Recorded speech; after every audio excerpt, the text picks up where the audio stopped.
ஆ, ஆ. சின்ன பொண்ணு என்னமாச்சு? என்னன்னு தெரியலம்மா, ஒரே குளிருது, உடம்பெல்லாம் வலிக்குதுமா. கடவுளே, பிள்ளைக்கு காய்ச்சல் ரொம்ப அடிக்குதுமா. அப்படியாமா? ரொம்ப நேரமா இப்படியேதாம்மா இருக்கு. வா வா, ஆஸ்பத்திரிக்கு போயிட்டு வந்துருவோமா? ஆஸ்பத்திரிக்கு நான் வரலாமா? ஊசி போடுவாவ, பயமா இருக்கு. மாத்திரை இருந்தா தாமா. சின்ன பிள்ளை மாதிரி அடம் பிடிக்காதம்மா. காய்ச்சல வச்சிட்டு இருக்க அதிகமாகும், உனக்கு தான் கஷ்டம்.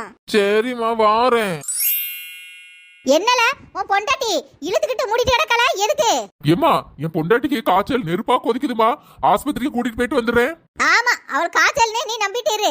அவ நான் மீனை வாங்கி வச்சதை பாத்துக்கிட்டா, அதான் காய்ச்சல் மாதிரி மூடிக்கிட்டு நடிச்சிட்டு கிடக்கா. உன் பொண்டாட்டி தான் பெரிய நடிகையாச்சே, நீ நம்பு. அந்த நடிப்புக்காரிக்கு உண்மையிலே காய்ச்சல் இருந்தாலும் மாத்திரையை போட்டுட்டு குழம்பு வச்சுட்டு போ சொல்லு.